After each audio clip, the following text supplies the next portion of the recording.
Hey guys, how's everybody doing? It's almost 12 noon, and I just, I had a couple interesting things I wanted to bring to your attention. Just a couple tips I have for you.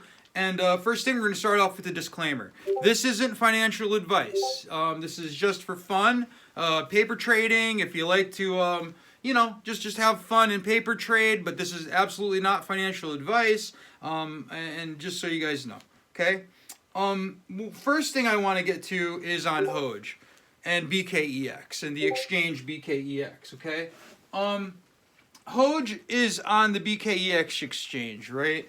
And Bkex is in China. It's in Mandarin, simplified Mandarin, and in English.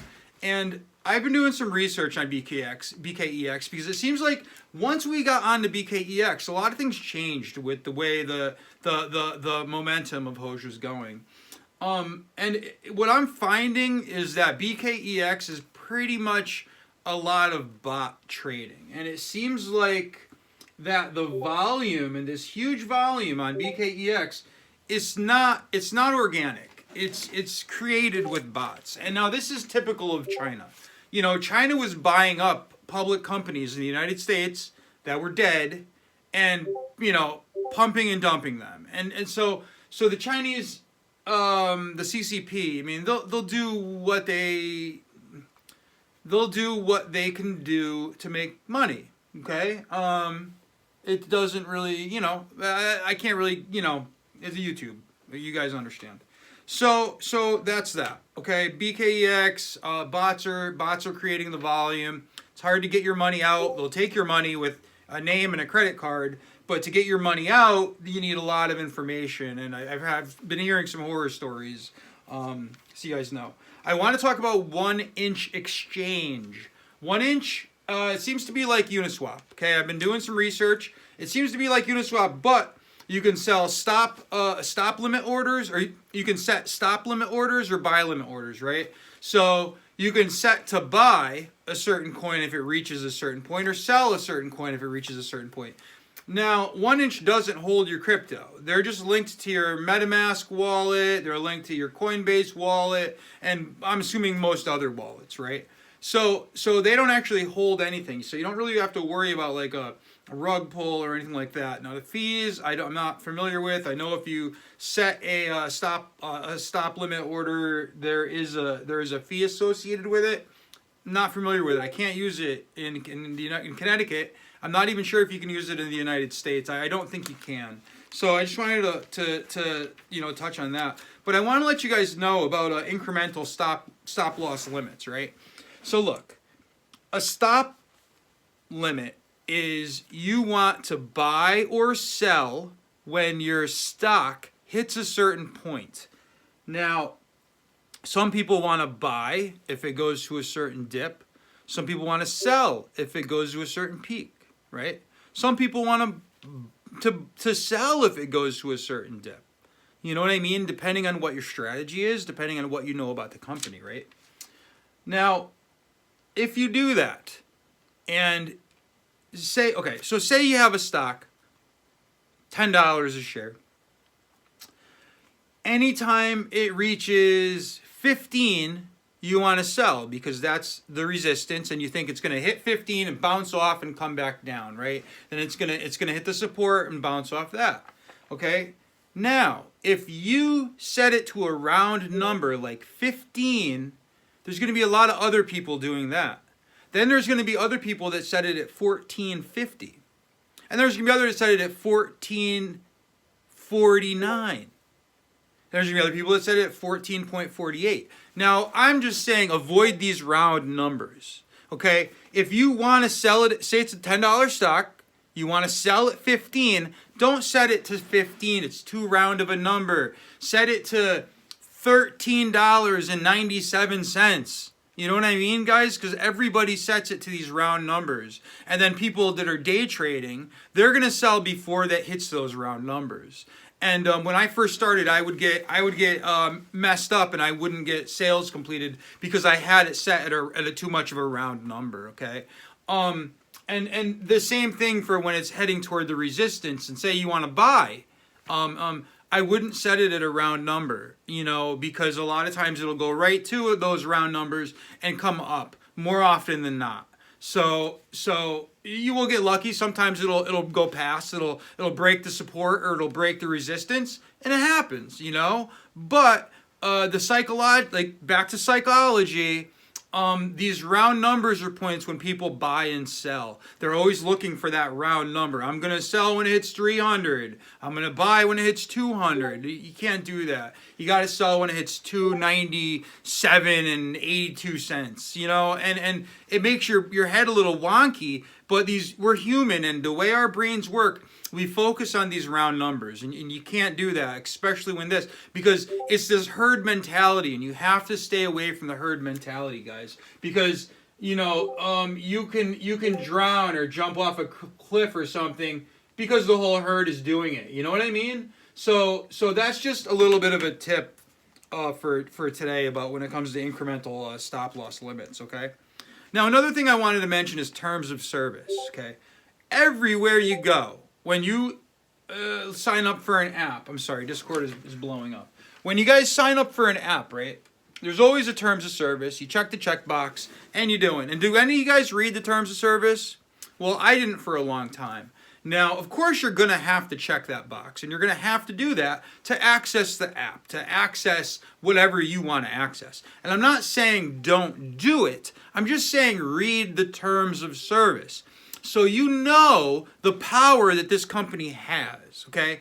Just so that if something starts to happen, you start getting phone calls, something starts to happen, right? And you're like, wait, why is this happening? And then you're not surprised. At least you could say, okay, the Dingle Whopper app that I downloaded has this ability to call me and share my phone number. So Dingle Whopper was going to do this anyway, and I knew it was going to happen. So before you check that terms of service box, which I know you're going to do anyway, I'm not saying don't do it. I'm just saying read the terms of service so that you're a step ahead in the event that something starts happening. Okay? I mean, kind of get where I'm going with this.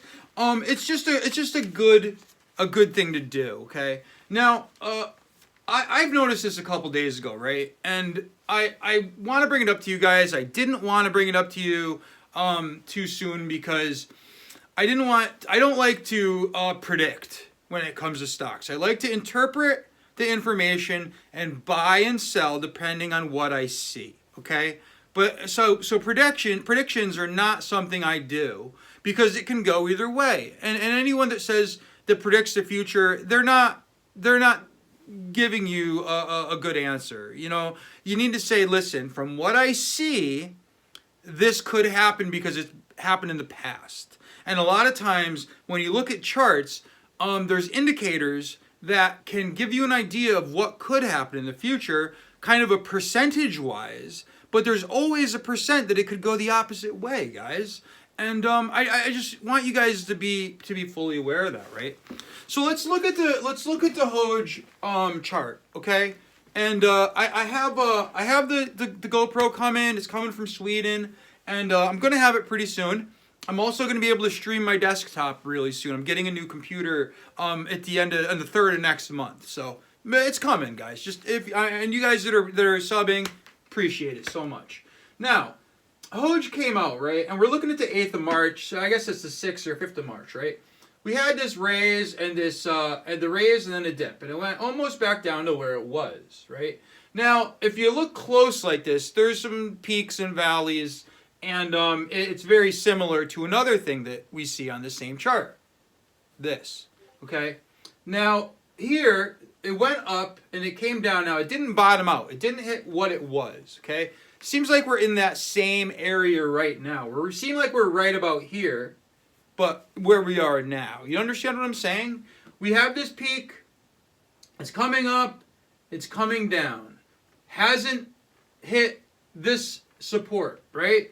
Now, I'm kind of using analytics, and you really can't in something this small. I'm just using the terms support and resistance just to kind of, so you guys kind of understand what I'm saying, okay?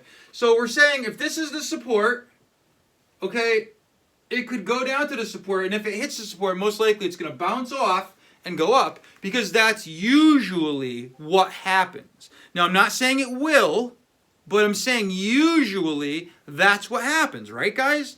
Now, we talked about cost averaging yesterday, about that if you bought up here at 0005, right? Now we're at 0026. Now, if you buy at 0026, the same amount you bought at 0005, your average cost average is going to be in the middle. So it's going to bring down your cost average. So to get back in the green, you only have to go up this far instead of going up this far, right? So cost averaging and bringing it down is something that we use all the time in the day traders. So it's a great thing. I wanted to go into some the differences between Hoge and Doge, but it seems like I'm running a little bit over in this video. So I just want to shout out this guy's channel. It's a Long Live the Coin, okay?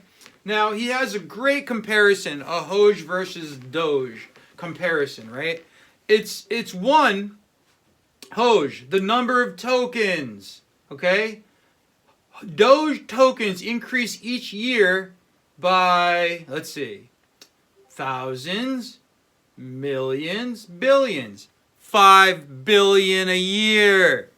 Hoge tokens decrease each year. Doge, it's an inflationary token. They keep making more. Hoge, deflationary. They keep taking them away and burning them, okay? Doge, there's no staking. Hoge, self-staking. We get the percentage, guys. We get a percentage after every one of these people sell, okay? Doge, there's been no improvement since 2015, okay? Hoge, continued improvements, community involvement. It's such a big difference, you know? Now, the thing that Doge has going for it, Elon, man. They have Elon, talking about it. And we just need to keep the word out that what happens with Hoge and how the distribution, the 1% distribution and the 1% burn. And I'm sure if somebody sat down with Elon and explained to him the differences in volume, because when Elon found out about the 5 billion coins, the Doge coins that get made every year, he was like, what the heck? Oh man, I really messed up. Like, he knew that, and he does know that now, and that's why it's more of like a joke now at this point, you know. So if he really starts to look at Hoge, I think he's going to probably jump ship. I really do. It just, he's a smart guy. I think he's one of the most brilliant people of our time, and I think he's going to go down in history like Isaac Newton or Galileo or one of these guys. I mean, he's literally, we're in a time when someone like Isaac Newton is living. I mean, to me, that's great, guys. That's just I'm just so proud of it that this guy lives when I'm living, and I'm not reading books about his activity. I'm reading about what he's doing, because he's going to go down in history, and he's going to be remembered for thousands and thousands of years. I mean, if not for longer than that, and he's just great. I think he's just amazing. So those are basically my tips. I put up a PayPal, a donation page on the Discord server. If you guys could if you made good, I know you guys, some of you are down on Hoge, so I get it. But if we start turning around and you have a little extra bread you could toss my way, hey, that would be great. If not, no worries, guys. If one of you guys needs some help or you're in a jam, maybe you could talk to me about it, and I could give you a shout out in the community, because this is what Hoge is about. It's about helping each other and sticking together, and that's why I like it so much, and that's why I like this community so much, It's just it's just different, and like I said, that the Kyle Hodel Hands and his just like philanthropical, I don't know if philanthropical is a word, but his attitude and how he wants to give back, and I think his name was Joseph Hoge.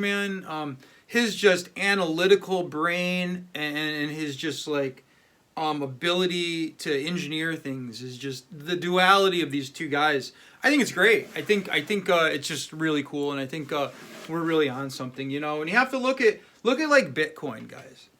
You know, in 2009, Bitcoin it had naysayers, a lot of them, but the people that held on and held steady, you know, look where they are now.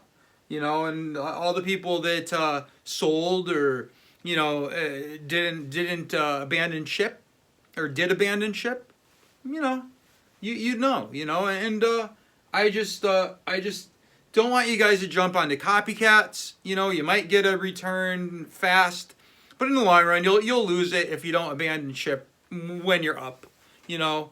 But in my opinion, Hoge is just, it's a community coin, you know. It's just something that's great, you know, and I'm sticking with it, guys. You know, I'm gonna always keep you up on the news, and as long as there's action in the Hoge community, I'm gonna talk about it, you know, along with my tips about stocks and other things. So I want you guys to have a great day. It's getting warmer, summertime's coming, and you know, get outside and have some fun, because I sure am trying to do that. So God bless, stay green, and I'll talk to you guys soon. Bye-bye.